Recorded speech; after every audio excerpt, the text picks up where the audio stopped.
Paano dapat isagawa ang paglilingkod sa Panginoong Diyos? Anong aral ang dapat sundin at sampalatayanan sa ikapagtatamo ng buhay na walang hanggan? Upang ating matiyak ang kasagutan, suriin natin. Muli pong sumasa inyo ang palatuntunan ito ng Iglesia ni Cristo ang suriin natin. At tulad po ng dati, kami po ang inyo makakasama. Ako po ang kapatid na Israel Solano. Ako naman po ang kapatid na Gerson Nonato. Patuloy po na nag-aanyaya sa inyo. Samahan po ninyo kami sa gagawing pagsusuri. Merong iba, kapatid na Gerson, kaya hindi matanggap na tunay ang Iglesia ni Cristo na ating ipinaglilingkod sa ating mga kababayan, ang Iglesia ni Cristong lumitaw dito sa Pilipinas, ay sinasabi nila na ito raw ay itinatag lamang ng kapatid na Felix Manalo. Kaya yung iba, kung tawagin ito, Iglesia ni Manalo, at ang mga kaanib, kung tawagin, mga manalista.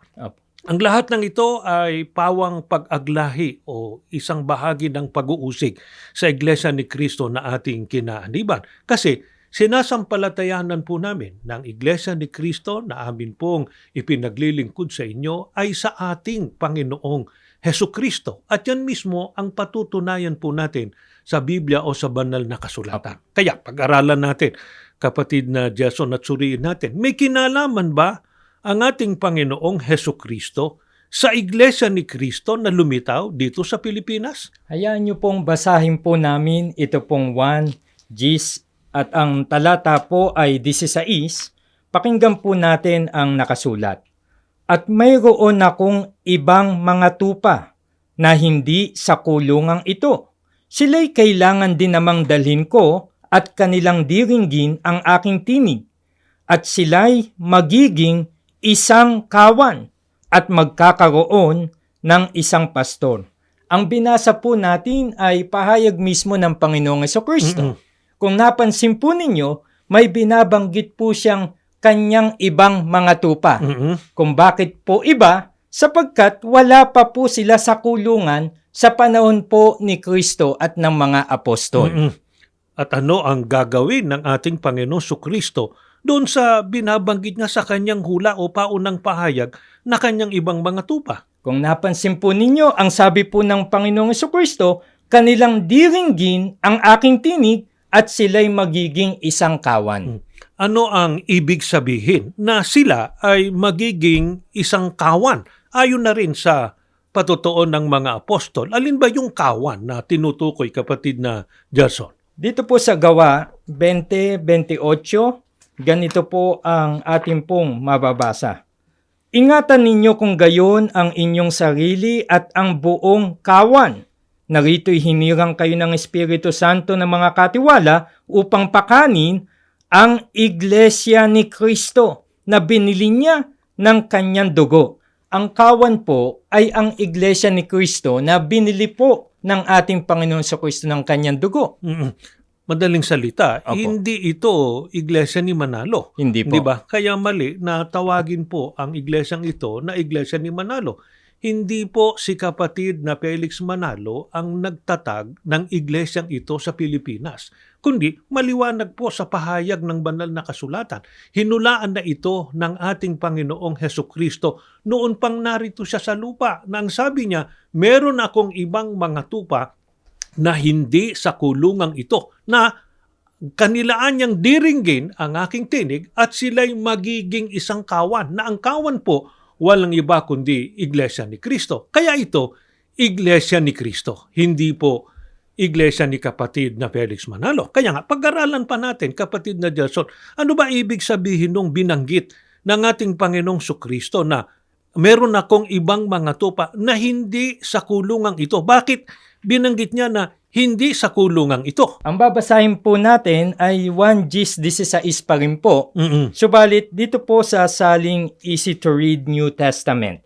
Pakinggan po ninyo, ganito po ang nakasulat. I have other sheep too. They are not in this flock here. I must lead them also. They will listen to my voice.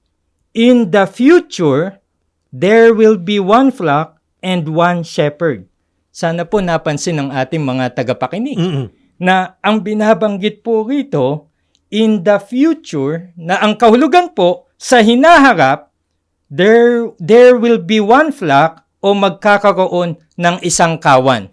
Pinatutunayan lamang po sa mga binasa natin na ang Iglesia ni Cristo na binubuo ng ibang mga tupa ni Cristo hindi po sa panahon ng ating Panginoong Jesucristo at ng mga apostol. Bakit kaya ang banggit ay hindi sa kulungang ito? They are not in this flock, sabi ng Apo. banal na kasulatan. Sa Gawa 2:38 hanggang 39, pakinggan po ninyo, ganito po ang ating pong mababasa. At sinabi sa kanila ni Pedro, mangagsisi kayo, at mangagbautismo ang bawat isa sa inyo sa pangalan ni Jesucristo sa ikapagpapatawad ng inyong mga kasalanan, at tatanggapin ninyo ang kaloob ng Espiritu Santo, sapagkat sa inyo ang pangako, at sa inyong mga anak, at sa lahat ng nangasamalayo, maging ilan man ang tawagin ng Panginoon nating Diyos sa Kanya. Ang binasa naman po natin ay pahayag po ni Apostol Pedro. May binabanggit po siyang 3 grupo o pulutong ng mga tao na pinangakuan po ng Espiritu Santo. Mahalaga po yun sapagkat yung Espiritu Santo, ito po ang katunayan ng pagiging sa Diyos at katibayan na sila po ay maliligtas. Kung napansin po ninyo, mga mahal namin taga-subaybay, ang 3 grupong ito, ang sabi po ni Apostol Pedro, sa inyo ang pangako, yun po ang isa. At sa inyong mga anak, yun po ang ikalawa. At sa lahat ng nangasamalayo, maging ilan man ang tawagin ng Panginoon nating Diyos sa Kanya. Sa 3 grupong yun, ang binabanggit po na ibang mga tupa ni Kristo na magiging iglesia ni Kristo sa hinaharap, sila po yung nasa malayo sapagkat sila po ay tatawagin pa lamang. Kasi meron ng mga natawag noon. Di ba? Kaya nga dun sa 16 ng Juan, sabi ng Panginoon Jesucristo, at meron pa akong ibang mga tupa na hindi sa kulungang ito. Kasi meron ng mga nasa kulungan noon. Sila yung mga natawag na sa panahon ng ating Panginoon Jesucristo at ng mga apostol. Sila yung binabanggit na sa inyo at sa inyong mga anak, di ba? Pero maliban doon sa mga naroon na, sabi ni Kristo, meron pa akong iba na sila naman yung binabanggit na mga nangasa malayo. Bakit natin natitiyak yan, kapatid na Gerson? Alamin pa natin, sino ba yung tinutukoy na sa inyo ang pangako? Pakinggan po natin. Ang babasahin po natin ay talatang 36. Ang binasa po natin kanina, 2:38 hanggang 39. Ito naman ay 2:36. Pakatalastasin nga ng buong angkan ni Israel na ginawa ng Diyos na Panginoon at Kristo, itong si Jesus na inyong ipinako sa krus. Ang tinutukoy po ni Apostol Pedro na unang grupo ng tao na natawag sa iglesia na ang sabi niya, sa inyo ang pangako ay ang lahing Israel o lahing Hudyo. Pero maliban doon, may binanggit pa na sa inyo anyang mga anak. Kung ang tinutukoy na sa inyong pangako ay mga lahing Hudyo, sino naman yung tinutukoy na sa inyong mga anak? Pakinggan po natin sa unang Korinto naman, sa 4 at ang talata po ay 15. Ganito naman po ang ating mababasa. Sapagkat bagaman mangagkaroon kayo ng 10,000 mga guro kay Kristo, ay wala nga kayong maraming mga ama, sapagkat kay Kristo Jesus, ipinanganak ko kayo sa pamamagitan ng Ebanghelyo. Ito naman ay pahayag po ni Apostol Pablo na lahing Hudyo. Pero ang sabi po niya sa kanyang mga kausap, sapagkat kay Kristo Jesus, ipinanganak ko kayo sa pamamagitan ng Ebanghelyo. Na ang kausap niya ay ang mga lahing hintil na napaanib rin po sa Iglesia ni Kristo. Kaya nga, yung binabagit na sa inyo ang pangako, mga lahing Hudyo. Pagkatapos sa inyong mga anak, mga lahing hintil. Sila yung mga natawag na noon sa loob ng Iglesia ni Kristo na nasa kulungan noon. Di ba? Ano katunayan na talagang mga lahing Hudyo at hintil ang tinutukoy dyan, kapatid na Gerson? Sa Roma 9:24, ganito po ang sagot sa atin ng banal na kasulatan. Pakinggan po natin. Maging sa atin na kanya namang tinawag, hindi lamang mula sa mga Hudyo, kundi naman mula sa mga Hintil. Sa mga tweed, ang dalawang grupo o pulutong ng mga tao na binabanggit po kanina ni Apostol Pedro na mga natawag na sa iglesia, yung pong mga lahing Hudyo at mga lahing Hintil na napaloob sa unang iglesia ni Kristo o sa iglesia ni Kristo noong unang siglo. Pinatutunayan lamang po sa ating ginagawang pag-aaral na may binabanggit po ang ating Panginoong Kristo na kanyang ibang mga tupa na hindi anya sa kulungang ito. Sila yung binabanggit na nangasa malayo. Ang mga nasa kulungan na po noon, ibig sabihin mga kaanib na nga sa Iglesia ni Kristo, mga lahing Hudyo at lahing Hintil. Pero maliban doon, meron pang mga nangasa malayo Opo. na binabanggit naman ng mga apostol. Yan naman ngayon ang ating pag-aralan. At ano kinalaman yan sa Iglesia ni Kristong ating kinaaniban? Alin ba tinutukoy ng mga apostol na malayo na pagmumulan ng ibang mga tupa ng ating Panginoong Hesus Kristo na magiging isang kawan o Iglesia ni Kristo? Ang babasahin po natin ay yung Gawa 2:39 uli. Subalit dito naman po sa salin ni Rio Translation, ganito po ang ating pong mababasa.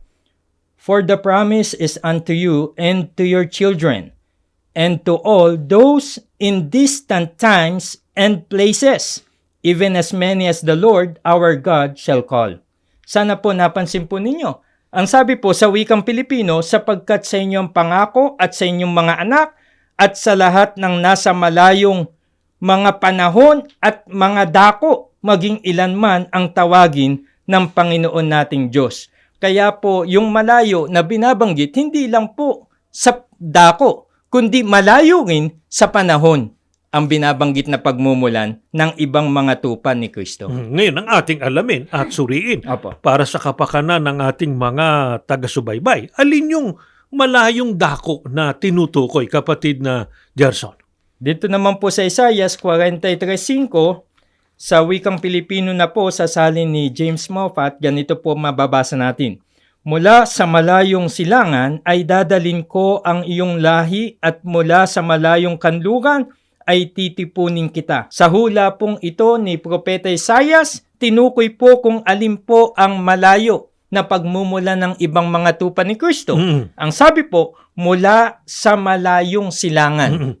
Alin naman yung tinutukoy na malayong mga panahon? Pakinggan po natin, binasa po natin kanina, 43:5, babasahin po natin muli, Isaiah 43:5, itutuloy natin sa talatang 6. Huwag kang matakot sapagkat ako'y sumasayo. Aking dadali ng iyong lahi mula sa silanganan at pipisanin kita mula sa kanluran. Aking sasabihin sa hilagaan, bayaan mo at sa timugan, huwag mong pigilin. Dalin mo rito ang aking mga anak na lalaki na mula sa malayo at ang aking mga anak na babae na mula sa mga wakas ng lupa. Sa hula po ni Propeta Isaias, hindi lamang yung dako ang binanggit po. Binanggit din po kung alin ang tinutukoy na malayong panahon.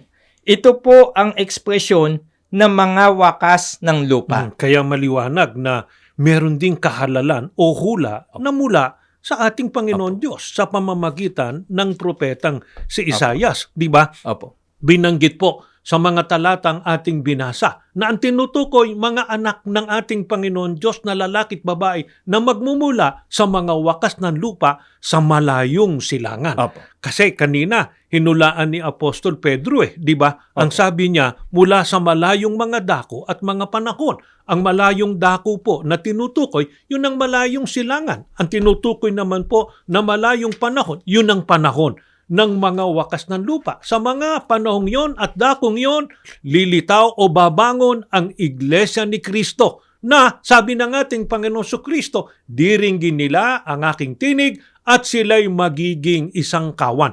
Kinikilala po ng ating Panginoon Kristo at may kahalalan po na mula sa ating Panginoon Diyos. Ngayon, ang kailangan, patunayan natin sa katuparan. Alamin muna natin, kapatid na Gerson, alin Opo. ba yung binabanggit na malayong silangan na siyang malayong dako na tinutukoy sa hula? Ang babasahin ko po ay isang aklat kasaysayan, Mm. Asia and the Philippines, na isinulat po ni Horacio de la Costa Mhm. sa page 169 sa wikang Pilipino na po. Hindi maaaring mawalan ng kabuluhan na ang bansa na halos nasa gitnang pangheograpiya ng malayong silangan na ito ay ang Pilipinas, ang siya ring bansang kinatatatagang mabuti ng Kristyanismo. Mhm. Kaya hindi po nakapagtataka Mhm. na sa Pilipinas po lumitaw ang Iglesia ni Cristo. Mhm. Kasi nga, yan ang katuparan ng hula. Opo. Ipinagpauna na ng ating Panginoon Kristo, ng kanyang mga apostol, maging ng ating Panginoon Diyos ang ukol po sa Iglesia ni Cristo dito sa Pilipinas. Yan ang pinag-uusapan na dako. Paano naman yung panahon? Banggit kanina, malayong mga panahon. Ang katumbas sa hula ni Propeta Isaias sa mga wakas ng lupa. Opo. Kailan yung mga wakas ng lupa na tinutukoy, kapatid na Jason? Pakinggan po natin ang sagot sa atin ng Biblia sa Mateo sa 24:3 at 33. Ganito po nakasulat. At samantalang siya'y nakaupo sa bundok ng mga olibo, ay nagsilapit sa kanya ng bukod ang mga alagad na nagsisipagsabi, sabihin mo sa amin, kailan mangyayari ang mga bagay na ito at ano ang magiging tanda ng iyong pagparito at ng katapusan ng sanlibutan. Gayon din naman kayo, pagka nangakita ninyo ang lahat ng mga bagay na ito, ay talastasin ninyo na siya'y malapit na nasa mga pintuan na. Ang binasa po natin, may itinatanong po yung mga alagad ni Kristo Mhm. kung kailan mangyayari anya yung kanyang pagparito o yung katapusan ng sanlibutan. Yung wakas ng lupa. Opo, Mhm. yung po yung wakas ng lupa. Mhm. Pero iba po yun sa mga wakas ng lupa. Mhm. Kapag sinabi pong mga wakas ng lupa, kapag malapit na po yung katapusan o yung wakas ng sanlibutan. At merong binigay na palatandaan ang ating Panginoon Kristo. Di ba? Sabi Opo. niya, pag nangakita ninyo Opo. ang mga bagay na ito, alin yung palatandaan na yon na tinutukoy ng ating Panginoon Kristo na siyang pasimula ng panahon ng mga wakas ng lupa na siya ring panahon ng pagbangon ng Iglesia ni Cristo sa malayong silangan o Pilipinas. Ang binasa po natin kanina ay 3 at 33 ng Mateo 24. Sa mga talatang 6 hanggang 8, ganito po ang nakasulat. At mga kakarinig kayo ng mga digmaan at mga alingawngaw ng mga digmaan.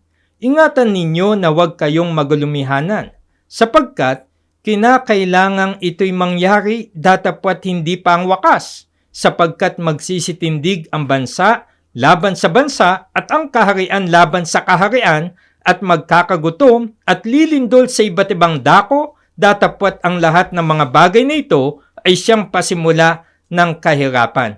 Kung napansin po ninyo, ang pinakahudyat ng pagsisimula po ng panahong mga wakas ng lupa, ang sabi ng Panginoong Jesucristo, mga kakarinig kayo ng mga digmaan at alingawngaw ng mga digmaan Mhm. na sinasampalatayanan po natin, tumutukoy ito sa unang digmaang pandaigdig. Mhm. Sapagkat sa hula pa rin ng Panginoong Jesucristo, may kasunod itong digmaan. Sapagkat ang sabi po, magsisitindig ang bansa laban sa bansa at ang kaharian laban sa kaharian. Mhm. Kaya nga po mayroong World War II o ikalawang digmaang pandaigdig. Pero yung paglitaw o pagbangon ng Iglesia ni Opo. Cristo sa Pilipinas sa panahon ng mga wakas ng lupa, ang pinakapalatandaan yung unang digmaang pansanlibutan Opo. na nangyari noong Hulyo 27, Opo. 1914. Opo. Ano ang katunayan, kapatid na Jason, na ang tinutukoy nga na digmaan na siyang panahon ng pagbangon ng Iglesia ni Cristo sa Pilipinas yung digmaan na nangyari noong 1914. Sa footnote po, noong binasa po natin kanina na Mateo 24:6 hanggang 8, dito sa Last Days Bible, ganito po nakasulat. Ang paglapit ng katapusan ng panahon ay kakikitaan ng ilang pangyayari sa daigdig na nangyayari ng sabay-sabay. Ang mga pangyayaring yon ay maraming bansa na tumitindig o nag-aalsa laban sa maraming ibang bansa, mga kaharian na tumitindig o nag-aalsa laban sa mga kaharian, mga pagkakagutom, mga epidemya ng mga sakit, mga lindol sa iba't ibang dako, sinasabi ni Jesus sa kanyang mga alagad na maghintay sa isang tiyak na panahon kung kailan ang lahat ng pangyayagang ito ay magiging kapansin-pansin ng sabay-sabay. Ang kauna-unahan sa gayong panahon sa kasaysayan ng daigdig ay naganap sa mga taon ng unang digmaang pandaigdig, 1914 to 1918, at mga kasunod na taon. Maliwanag po na ang tinutukoy talaga na digmaan doon po sa binasa natin kanina na alingaw-ngaw ng mga digmaan ay ang unang digmaang pandaigdig na sumiklab po noong July 27, 1914. At ang katuparan ng hula na binabanggit, walang iba po kundi ang Iglesia ni Cristo na bumangon o lumitaw dito sa Pilipinas sapagkat inirehistro po ito ng kapatid na Felix Manalo noong Hulyo 27, 1914 sa pamahalaan po ng Pilipinas. Ano lamang po ang ibig patunayan sa inyo ng aming ginagawang pagtalakay na ang Iglesia ni Cristo po na aming ipinaglilingkod sa inyo, hinulaan na po ng banal na kasulatan. Ang pagbangon o paglitaw nito, meron pong kahalalan mula po sa ating Panginoong Kristo, sa kanyang mga apostol at maging sa ating Panginoong Hesukristo. Sabi ng ating Panginoong Kristo, aking ibang mga tupa. Ang sabi naman ng ating Panginoon Diyos, aking mga anak na lalaki at babae na ang tinutukoy po ay ang magmumula sa malayong silangan o Pilipinas sa mga wakas ng lupa o panahon ng digmaan na walang iba po na ang katuparan ang Iglesia ni Cristo na naglilingkod po sa inyo sa pagkakataong ito na pinangunahan po ng kapatid na Felix Manalo. Kaya po kami umanib sa iglesyang ito. Kaya ito rin po ang aming ipinararating sa inyo, ibinabahagi sa inyo para matiyak po natin ng ating ginagawang paglilingkod, paging dapatin po ng ating Panginoon Diyos at maging saligan sa pagtatamo natin ng pangakong kaligtasan. Maraming salamat po sa inyong pakikinig at pagsubaybay at bago tayo tuluyang matapos, tayo po muna ay mananalangin. Panginoon po namin Diyos, pinupuri at pinasasalamatan ka po namin. Amen. At minsan pa po, ipinahintulot mong maipahayag ang iyong katotohanan. Ikaw po ang may hawak sa Iglesia ni Cristo na lumitaw po sa malayong silangan sa mga panahong mga wakas ng lupa. Ama, Amen. basbasan mo po at tulungan ang mga nagsusuri sa palatuntunang ito. Amen. Nawa po, maakit silang umanib sa tunay na Iglesia ni Cristo. Amen. Makasama namin sa tunay na paglilingkod sa iyo. Panginoon po naming Jesucristo, patuloy po nakasangkapanin ang iyong banal na Iglesia para ipalaganap ang katotohanan at marami pang tao ang matawag sa tunay na paglilingkod at sa pagtatamo ng pangakong kaligtasan. Amen. Ama, sumasampalataya po kami. Opo. Pinagpala mo po ang Iglesia ni Cristo, ang iyong bayan sa mga uling araw na ito. Pinagpala mo po ang pamamahalang inilagay mo sa iyong bayan. Pinagpala mo po ang mga nakikinig at sumusubaybay. Amen. Sa pangalan ng Panginoong Jesucristo na aming tagapagligtas. Amen. Sumain niyo po ang mensahe ng ating palatuntunan sa araw na ito. Maraming salamat po sa inyong pagsubaybay. Hanggang sa muli, sumaatin nawang lagi ang mga biyaya ng ating dakilang Diyos.